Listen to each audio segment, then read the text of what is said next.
publisher of the Amazon best-selling Inspired Journeys. Get in touch with me if you want to start living without fear or writing your book. And please share this podcast with a friend who you know needs to hear this episode. And subscribe to my YouTube channel. If you're listening now on a podcast platform, you can do me a great favor by writing a short review or rate it with 5 stars if you enjoyed it. And I cannot believe it. I have already people from 71 countries who have been listening to Living Without Fear. Isn't this amazing?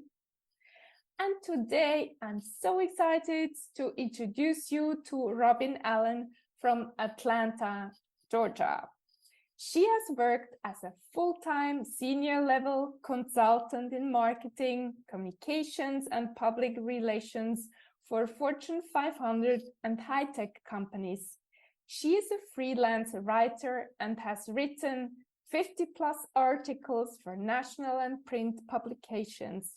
Her recent articles have appeared in Hope for Women and Flourish magazines. Robin is a multi-published author of women's fiction and romantic suspense. Her novels include Hidden Memories, The Promise, Breeze, The Best Thing Yet, If I Were Your Woman, and The Starers Unexpected. Her current novel is It's Complicated, a novel. Welcome to the show, dear Robin. Thank you, Esther, and I appreciate that warm welcome. Thank you so much for having me. You're welcome. So, Robin, let's start with the introductory question. What has been your turning moments in life? Well, I have several. So the first one I'll begin with is going to college. I went to college and I graduated from the University of Pittsburgh in Pittsburgh, Pennsylvania.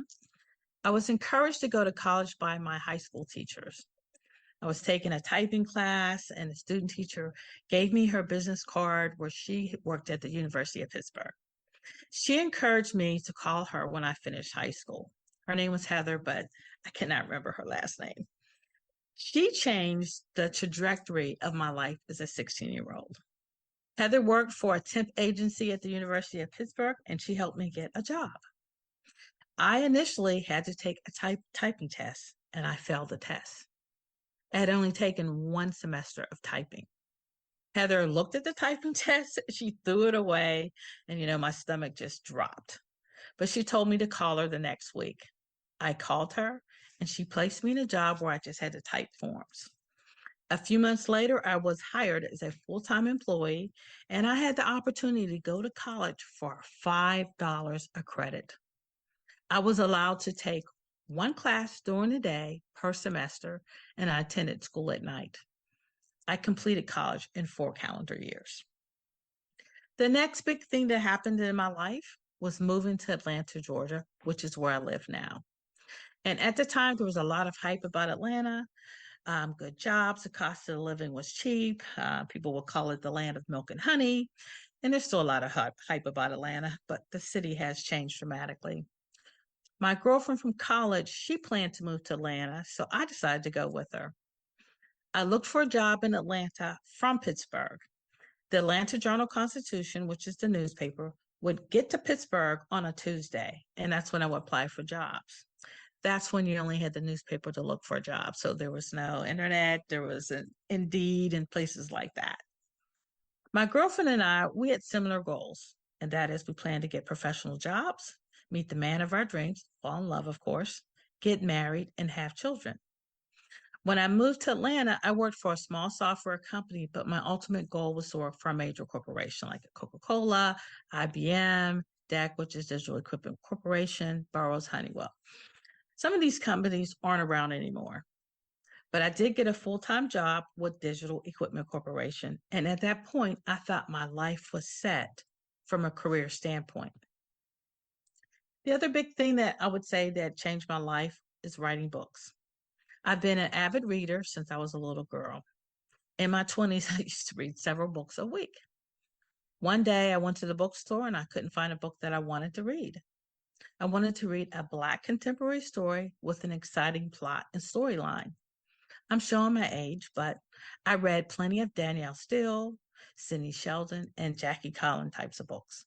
I wanted to read those kind of stories, but with Black characters.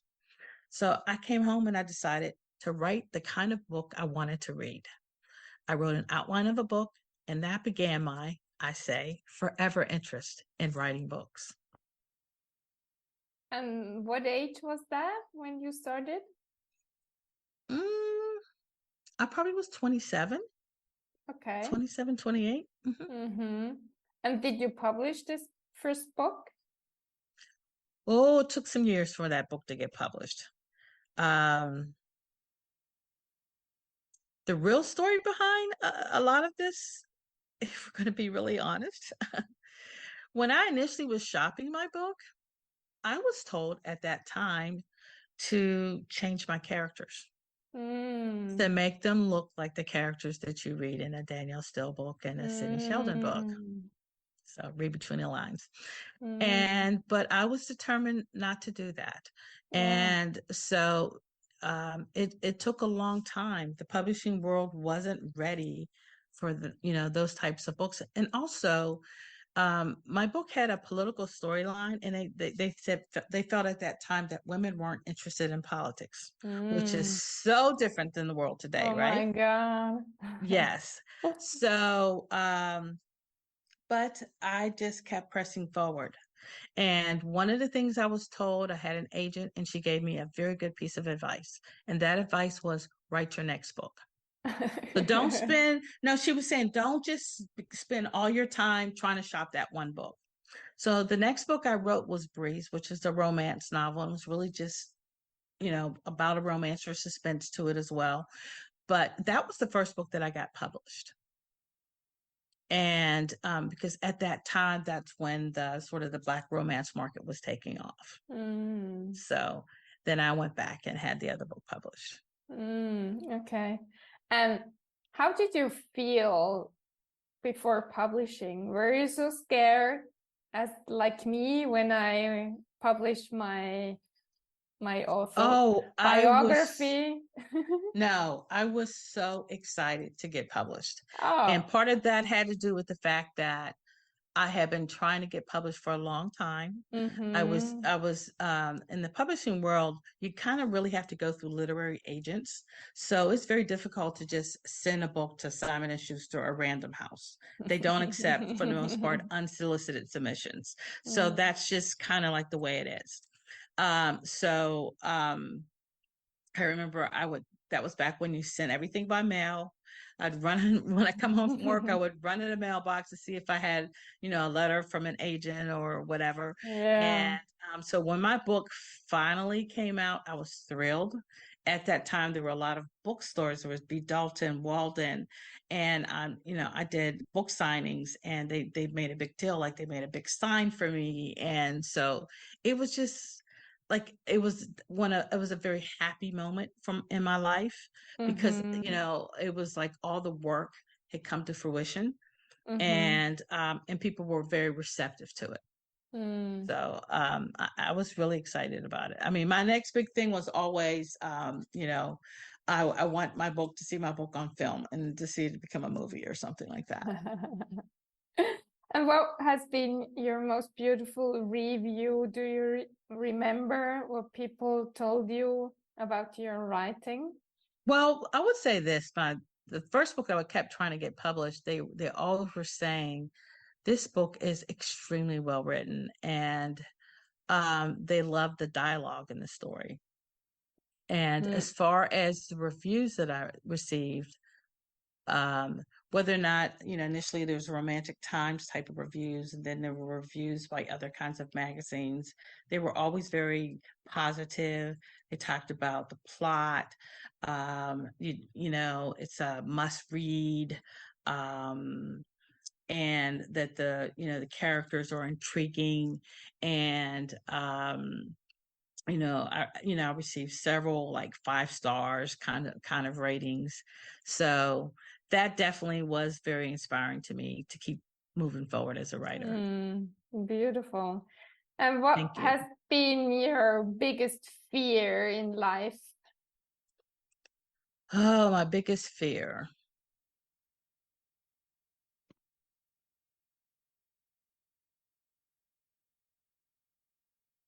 No fears? Hmm. My biggest fear is failure. Okay. And And so I'll begin with this. Um, so as a mom, uh, when I had my kids, I was in my early 30s. I ended up getting divorced, and I felt like a failure that I was supposed to somehow have saved him, my ex-husband. But as time went on, I realized that he failed himself, and I stopped feeling responsible for his, I call them disastrous decisions. So that was a very difficult thing for me to do because for several reasons. I really wanted my family to stay together. I really believed in a nuclear family. And, my parents stayed together through thick and thin. So it took me a long time to get to the point of saying, this is not good and healthy for my children. And I have to make a decision. And so I made that decision. And even though it felt horrible inside, even though it felt like I felt even my children, but I knew it was the best thing for me to do. mm, So that was definitely a sense of a failure. And mm, also, when I was mentioning about writing books and getting rejection letters, I would feel like mm-hmm, a failure. I mean, mm-hmm. in that one moment, I open up the envelope and it's a nice little rejection letter. It's still a rejection letter, you know, and it hurt, and I'll say even to the day, it still hurts because I have other book projects that I'm shopping to publishers. So one of the things I did was I learned to deal with the rejection by allowing myself to feel sad. Like, so when I would get the rejection letter from the agent or an editor, I would feel sad for a few days. It might be a week. In the beginning, I'll admit I may have shed a tear or two. Um, but then the book I was working on will call me.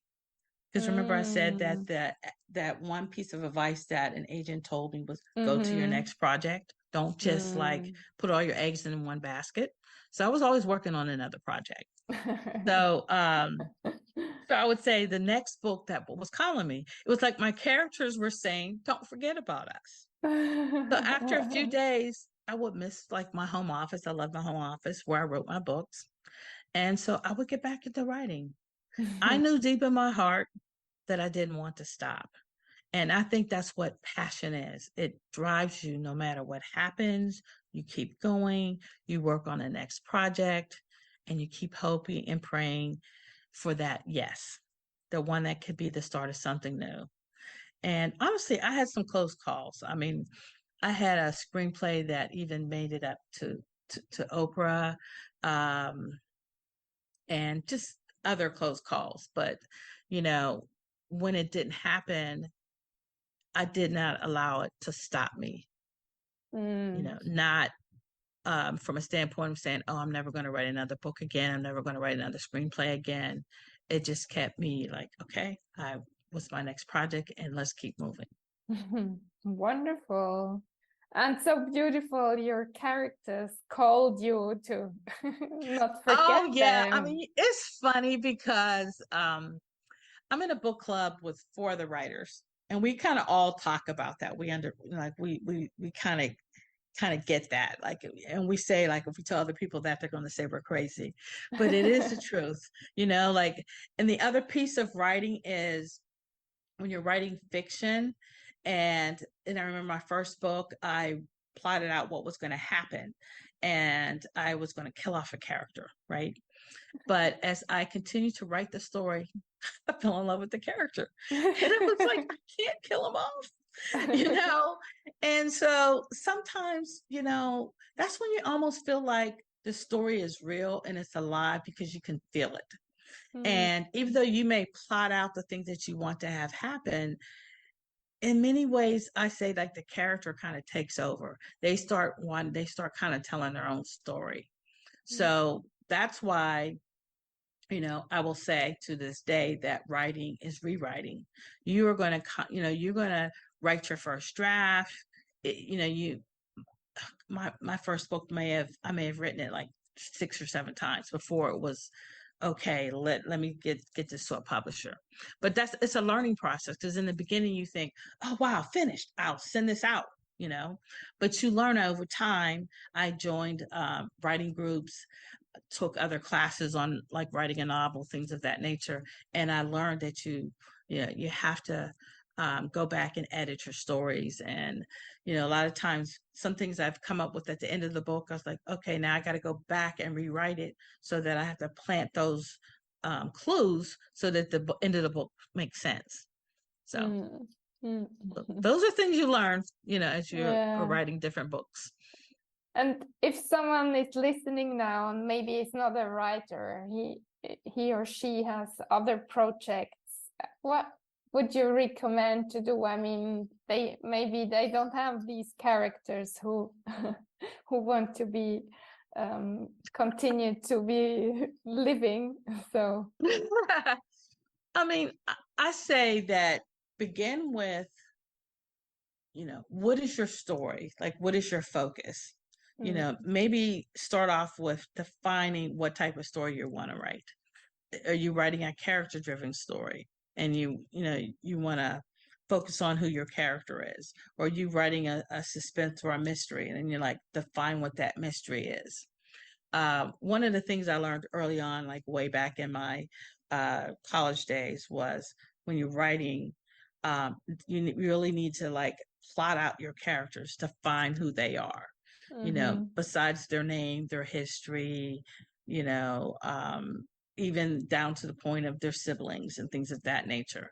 So, I mean, that's a starting point for some people. Some people like to just dive into the plot. They like to dive into the action, what's going to happen, and they kind of develop their own process. So, I don't think there's one tried and true way of doing things as far as writing a book is concerned. But I do think what is very important always is to the rewriting process. I think um, people have a tendency to think, oh, let me just write this book and I'm done. And it's really a process. It's rewriting, and it's, going back and revisiting that character and saying, oh, is that really what I want this character to do? And just spending a lot of time. And the more time you spend with it, the more you hone your craft, the better you get at it. mm. And if someone hasn't a book project, he wants to or she wants to continue, but she's maybe like you stopped for a certain time, you didn't write, and you wanted to get back. What kind What of did I do? mindset helped you to get back into your project, into your actually passion? Well, what I did was one day I opened up a book bin, and I realized, wow, there are 4 books in here that I have not finished, or that I at one point shopped and never got a response. And I just feel like that was such a waste, right? And so that was the first thing that kind of made me think about the time that I spent on those projects, and now I'm just letting them sit there. So what I had to do was almost force myself to write. And that was something I wrote about in an article for Hope for Magazine. One of the things I made was the contrast was back in the day, in my early days of writing, I never had to force myself to write. I could write, and I always wrote pretty much at night. So even before I had my children, when I would come home from work or do whatever, I might take a nap. I used to take jazzercise back in the day, and I would start writing at 10, 11 o'clock at night. I've always just been a night owl. And so even when I had my kids and I put them down for bed, and, I may have fall asleep with them, I would still get up and start writing at 10 o'clock at night or whatever. But I had to just put myself on a schedule to start writing again. And I was okay, Robin, you're going to spend an hour writing today. And that was such a change for me because I never had to do that before. Like I said, my characters called me or whatever, but I never had to do that. But eventually, when I got back into this one project, I fell in love with the story again. When I fell in love with the story, it was like, okay, I didn't have to force myself to write again. It just started to be, that spirit in me kind of reactivated. And when it reactivated, it was just like, okay, I can do it without feeling like I put myself on a calendar or on a clock that says from 9 to 10, you need to go ahead and write. So, and once I felt that spirit again, I felt like myself again because I felt for a while not having that, I felt like I lost a piece of me. That sounds odd or whatever, but that is truly how I felt. So it was really important for me to get that back. And I'm so glad I have it back. Like it's made a big difference. I mean, I'm the fun, not so fun part now is promoting is complicated. And I'm only saying that because as a writer, I just want to work on my next book project. But this is a social media world and you have to promote your books now. You can't just rely on the publishing company to do it.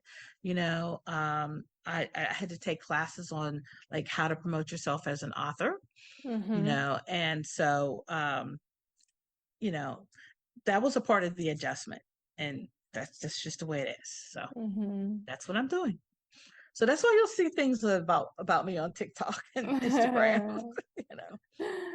So beautiful. So what the most important thing you said and what I take for me from this interview is you need to fall in love with your project and then you can feel yourself. And I think this is such an important point you made, because when we can fall in love with what we do, we become this kind of part of thing we are doing, and it gives us joy and it inspires us. And so I think, yeah, that's the most important thing. So thank you so much for sharing. Oh, you're very welcome. And I think it's also important. And one of the things I said is, as far as like dealing with failure is, and I have to say this to myself, and that is, I love myself in every evolution, both beneficial and not beneficial, good, bad, or indifferent. So I may have been disappointed in myself for getting away from writing, but that was just a part of what was happening in my life at that moment. But you always have to be open to evolving. And, you know, and I think I think it's important to evolve in all aspects of life. You know, I had to evolve as a parent. You know, like my kids were not the same when they were like my sweet little 4 and 5-year-olds. You know, when they became teenagers, they're different. You know what I mean? You have to change and adjust to, you know, those different situations. And it could be, you know, in a job environment where there's change. So I'm also proud of myself for the bravery to grow, because you know you can't stay the same. You can't stay in that little box. You know, like I could have stayed in the box and just said, okay, those are the things I wrote and whatever. But no, that was my passion calling me. And you know, that's the creative spirit I think in me and other people. And you know, I always think of, I'm sure you know who Carlos Santana is, correct? Okay. I don't think he got an Emmy till like he was in his like late 70s, in his 70s or whatever. Carlos Santana is still touring. He's a musician. You know, that's what he loves to do, you know. So I think when you find that and you have that passion, it stays with you. You know, you may have your moments where you a little off center with it or whatever, but overall, it is driving you. Yeah. It kind of pulsates through your heart. Absolutely. So thank you so much, Robin, for having been here. Oh, you're very welcome. And I appreciate the opportunity to be on the site. I mean, to be on your show. But I would like to just end by saying, please visit my website, robinallenbooks.com. And that's where you can find my new book. It's Complicated, a Novel. And thank you for having me on your show. Thank you. And thank you, dear listener, for spending your time with us and not giving up searching for answers to your questions. And in case you feel worthless and nobody seems to like you, we tell you, you're awesome, you're loving, and you matter. And please don't stop telling yourself these sentences hundreds and hundreds of times to get them in your system. Have an amazing day and talk to you next week.